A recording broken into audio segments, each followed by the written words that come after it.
Naomi Cutler heard the coyotes before she saw them. Three shapes strung loose across the dusk like beads on a frayed string, and she was on her feet with the fire poker in her fist before the sound had finished rolling through the blackened timbers of the Soddy. Behind her, in the hollow where the roof had caved to ash, 6-year-old Nora pressed her brother Nate against her chest and did not cry, because Naomi had taught her not to, because crying drew things in the dark. Naomi banged the poker against the tin wash basin, once, twice, a clanging ugly enough to make the nearest coyote flinch and peel away. And she stood in the gap where a door used to hang until the shapes had thinned back into the grass, and the only sound left was her own heart slamming against her ribs. She did not sleep after that. She sat with her back to the scorched sod wall, the twins finally quiet against her, and she watched the horizon for the gray smear of another dawn. She did not know how she would survive. It had been 4 months since the grass fire took the barn, the stock, and Elia's. 4 months since she had stood over what the flames left of the only man who had ever chosen her.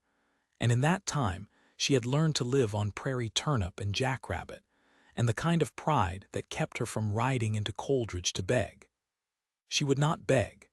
She had buried a husband in a fire's wake. She would not bury what was left of her name in the mud of other people's pity. By the time the sun cleared the rim of the world, she had decided, again, the way she decided every morning, that she would hold this claim if it killed her. She only did not yet know how close that might come to being true. She rode into Coldridge that same week for flour and coal oil. The twins scrubbed as clean as creek water allowed, and riding double behind her on the borrowed mule.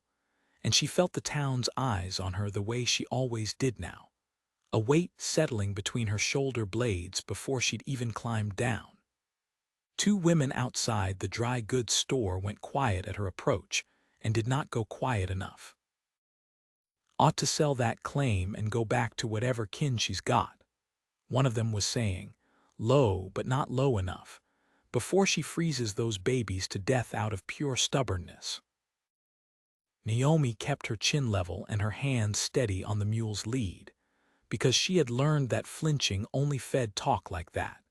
And it was Mrs. Prout, Otis's wife, who came bustling out of the store a moment later with a basket over her arm, and cut straight through the pair of gossiping women without so much as a glance at them. Naomi Cutler, I've been hoping you'd come to town.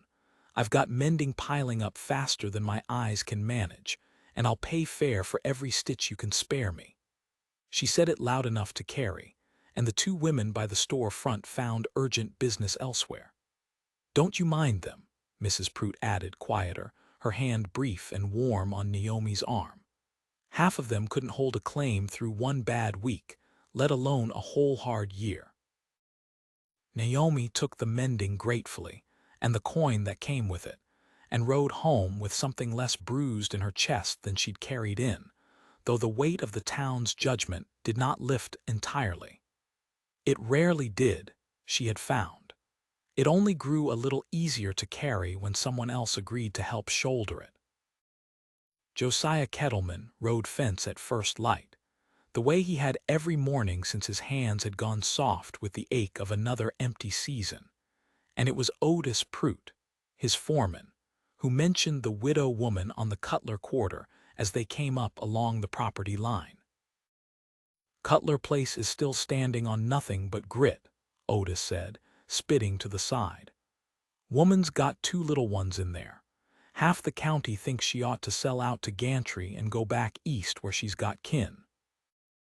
She got kin? Josiah asked. Don't know. Don't much matter what folks think she ought to do, does it? Josiah said nothing to that, because he had learned 2 winters back that what folks thought a grieving person ought to do rarely matched what grief allowed. He had buried his wife Constance, and the daughter she never got to hold, and he remembered exactly how loud the town's opinions had been, and how little any of them had fed him supper. He turned his horse toward the section line without deciding to, and told himself he was only riding to look at the fence. He found the fence fine and kept riding anyway, until he came up over the rise and saw the Soddy's black bones sitting low against the grass. A strip of canvas lashed over half the roof. A thread of smoke rising from a stovepipe jammed crooked through a hole. A woman was standing in what had been a doorway, thin as a fence post, her dress patched at the elbows, and behind her two small heads showed over a stack of charred timber like prairie dogs deciding whether to bolt. "Ma'am," Josiah said, reining up a respectful distance off. "Didn't mean to come uninvited. I'm Kettleman from the Circle K west of here." "I know who you are, Mr. Kettleman." Her voice was steady, though her eyes went once briefly to the twins before coming back to him, sharp as a hawk's. "If you've come about the note, you'll want Mr. Gantry. I don't hold with him, and I don't hold with you speaking for him." "I don't speak for Gantry," Josiah said. "Never have. Came because I saw your chimney smoking crooked from the section line and wondered if you needed a hand fixing it before the weather turns." She studied him the way a woman studies a strange dog, deciding whether it means to bite, and something in her seemed to ease, though not much. "We manage, Mr. Kettleman." "I don't doubt it," he said, and meant it, and something about meaning it must have shown on his face, because she did not tell him to leave. He left anyway, because pushing further seemed a poor way to earn trust, but he came back 3 days later with a wagon load of split cordwood. He said he'd cut too much of by accident, and the week after that with a sack of flour he claimed his cook had overordered. Naomi took the wood because a woman with 2 children could not in good conscience refuse warmth on principle. But she stood very straight when she took the flour, and she made him wait while she found 2 eggs to send back with him, because she would not be a woman who took and gave nothing. "Tell your cook I'm obliged," she said, "for whatever error led to that flour arriving here." "I'll tell her," Josiah said, and rode home smiling in a way he had not smiled since Constance died, and did not examine why. The smiling did not last past the following Sunday, when Mrs. Prout, meaning well and doing harm the way well-meaning people so often did, mentioned to Naomi after church that half the county had begun to whisper Josiah Kettleman was only courting the widow's favor, because a man that lonely would court any woman fool enough to let him near, and the other half whispered worse, that a rich rancher sniffing around a mortgaged claim had his eye on land and water rights, and not on the woman sitting on them at all. Naomi told herself she did not care what the county whispered. She had built her whole 4 months of survival on not caring. But the words lodged in her anyway, small and cold, and when Josiah's wagon came creaking up the track 2 days later, she met him in the yard with her arms folded and her voice gone flat. "I think it best you stop coming round so often, Mr. Kettleman." He stopped, wood still stacked in his arms, and studied her face like a man reading weather. "Someone's been talking. Half the county's been talking. About my land. About my late husband's water rights running along your western fence, and how convenient a lonely rancher might find a lonely widow just then. And you believe that's why I'm here." "I don't know why you're here," Naomi said, and hated how her voice shook on it. "I only know I can't afford to be a fool twice in one lifetime, once for loving a man the fire took, and once for trusting a man who only wants what's under my feet." Josiah set the wood down slow, giving himself time, she realized later, not to say something he'd regret. "I buried a wife and a daughter I never got to hold, Mrs. Cutler. I have more land and water than I know what to do with, and not one soul in this county to share a supper with most nights. If I wanted your acreage, I could have bought this claim off Gantry's note the day I heard of it, and never once darkened your door to ask your leave.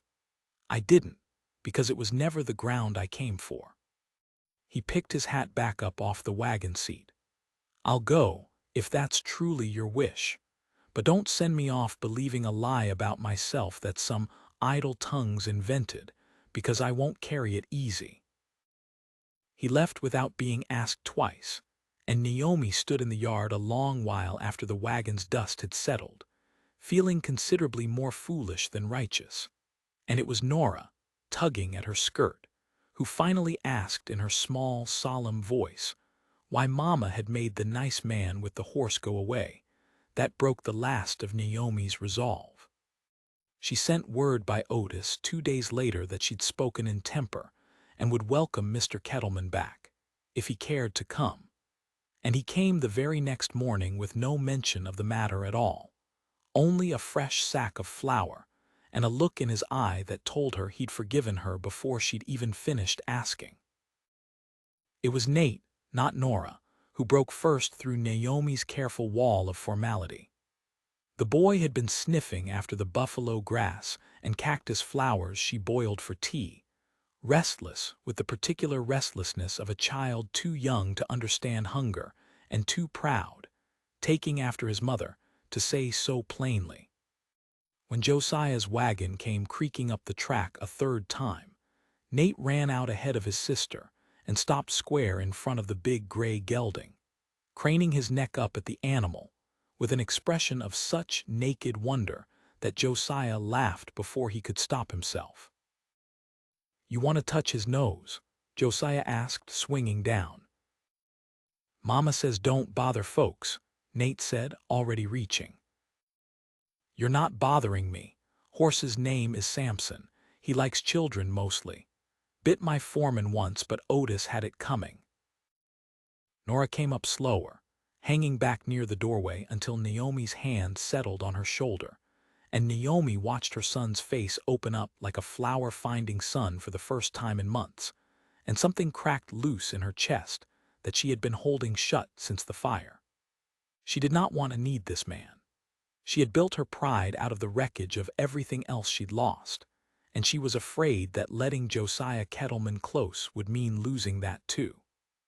But her children were laughing, actually laughing, at a rancher's steady voice telling them about a horse who once ate a whole peck of apples and got sick as a dog, and she could not begrudge them that for the sake of her own stubbornness.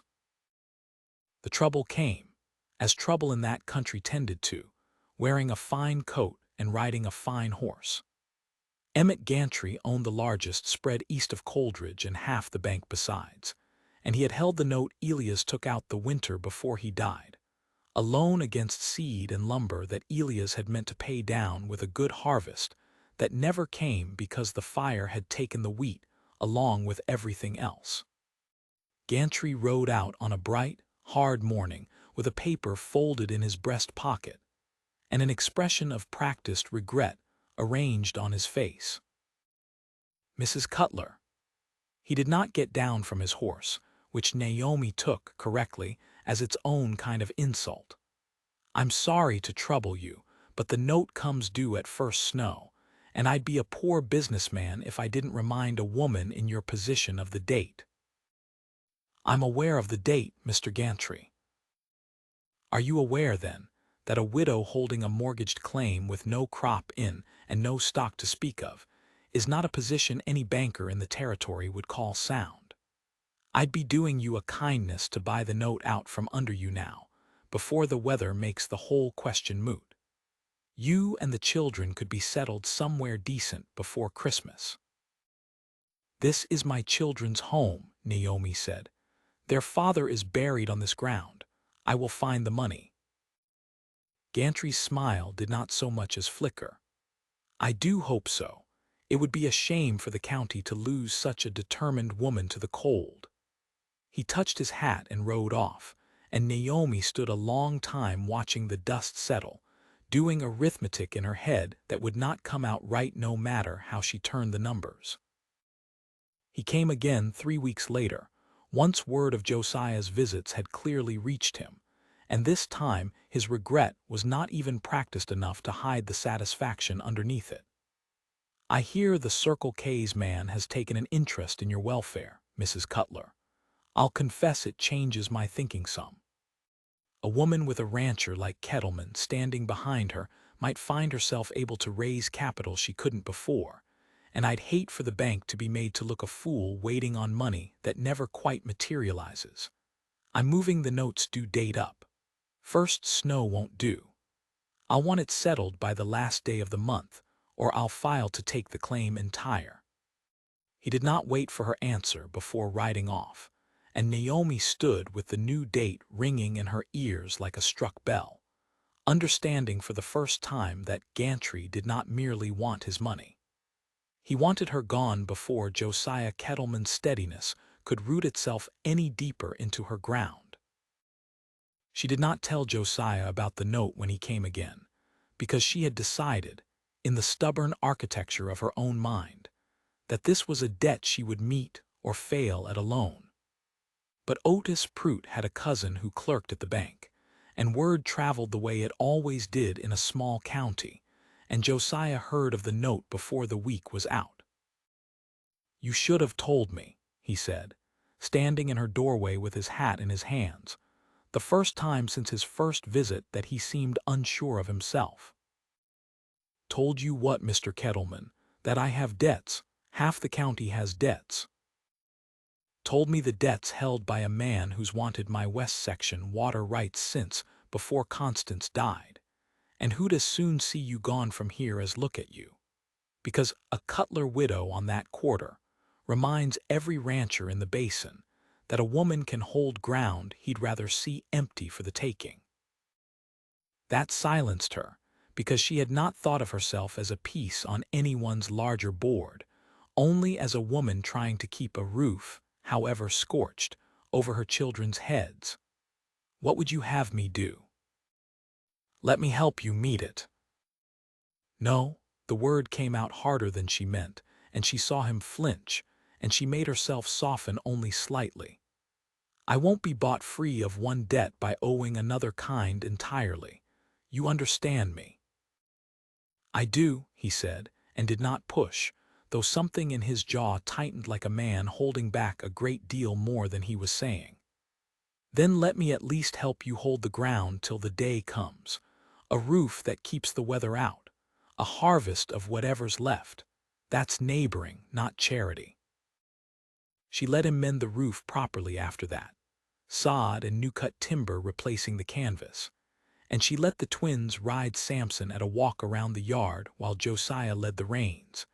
And slowly, the way frost gives way to thaw not all at once, but in 100 small surrenders, she let herself want him near without calling it wanting. He came for supper on a night the wind had teeth in it, and Nora fell asleep against his arm before the meal was cleared, and Naomi found herself watching his hand where it rested, careful and still, against her daughter's back, and thought that she had forgotten what it felt like to see her children looked at like that, like something worth guarding rather than something to be managed. "I lost a daughter," Josiah said quietly, not looking at her, looking at the fire. "Never got to see her breathe. Constance went with her. I built this ranch up big and empty since, and I told myself big and empty was enough." "Is it?" Naomi asked. "No," he said, and looked at her then. And the look held longer than propriety strictly allowed, and neither of them looked away first. She almost told him, that night, what she felt gathering in her chest like a held breath finally let go. She did not, because the note was still there, a shadow lying across every warm thing that grew between them, and because Naomi Cutler had learned the hard way that joy claimed too early could be burned out from under a person same as anything else. The first snow held off longer than usual that year, which Naomi took first as mercy, and then, as the days ticked past with no word from the bank, as a held breath of its own. She sold what eggs she could spare in town, took in mending from Mrs. Prout's circle of church ladies, and stacked coin in a tin box with a discipline that left her hands raw and her nights short. But by the week the first true cold snapped down out of the north, she was still $11 short of the note, and she knew it, and she said nothing to anyone, because saying it aloud would only make the fear more real than it already was. It was Otis who saw the smoke first, though it was Josiah who understood what it meant.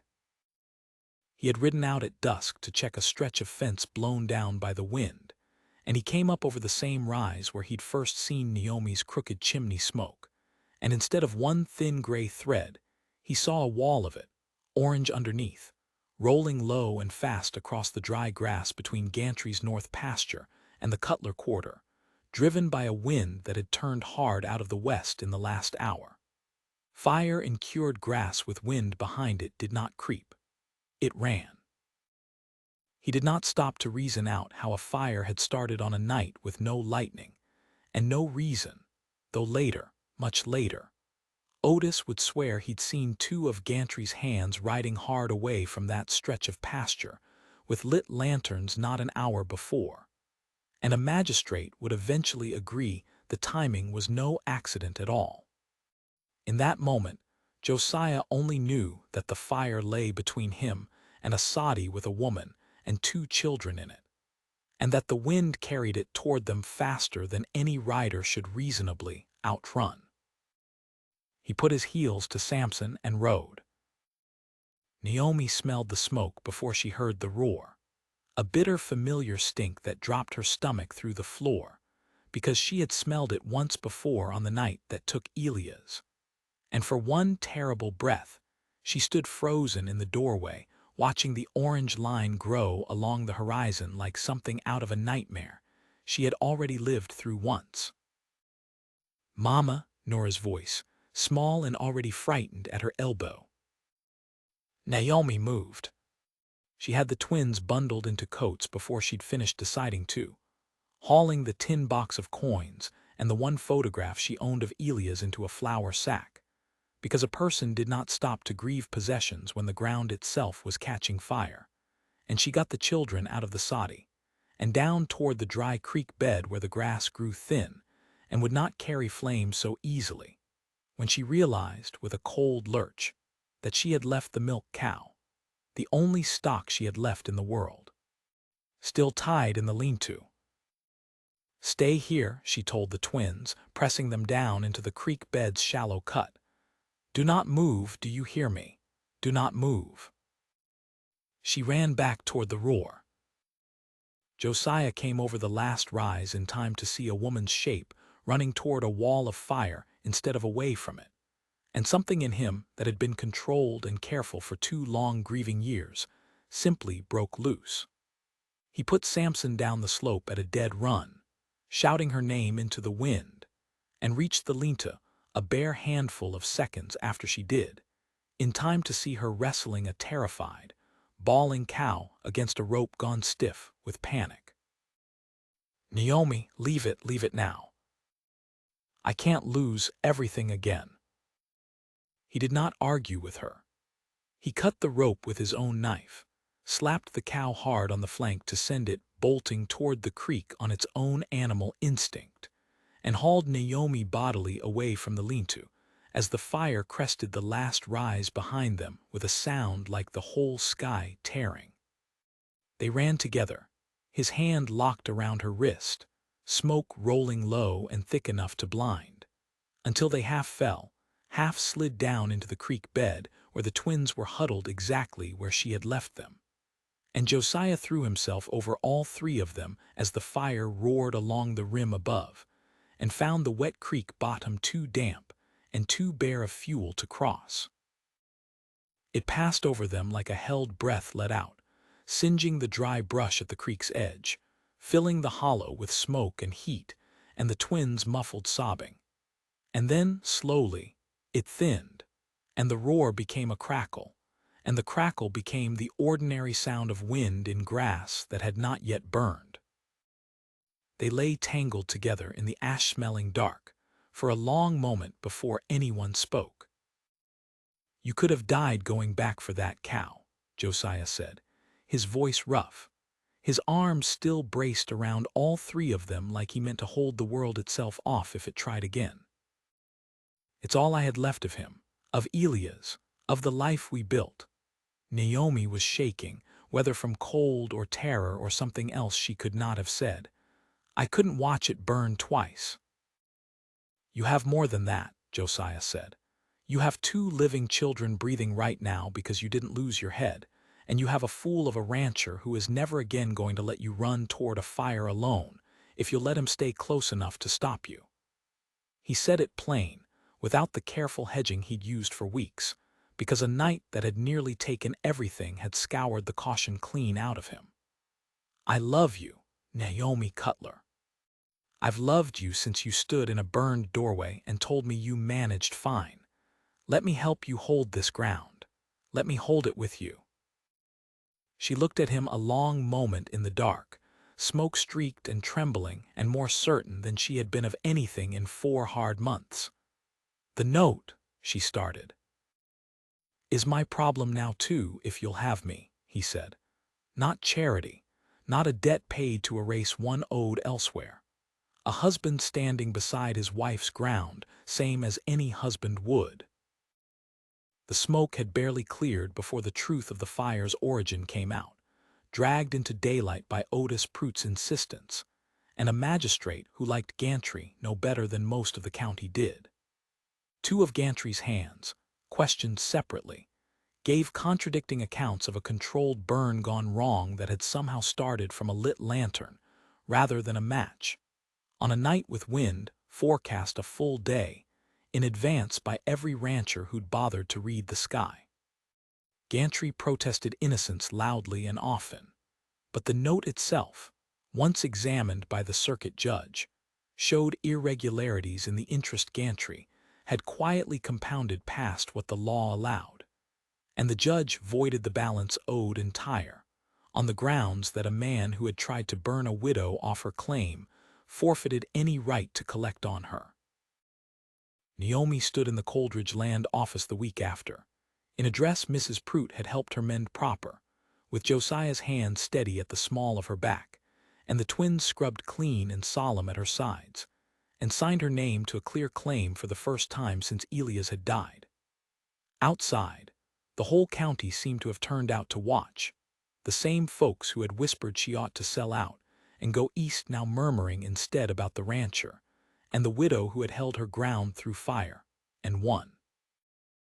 They married in the spring, in the yard of the rebuilt Soddy, now grown into a proper timber house, with Josiah's own hands raised into the frame of it, under a sky scrubbed blue and empty of smoke.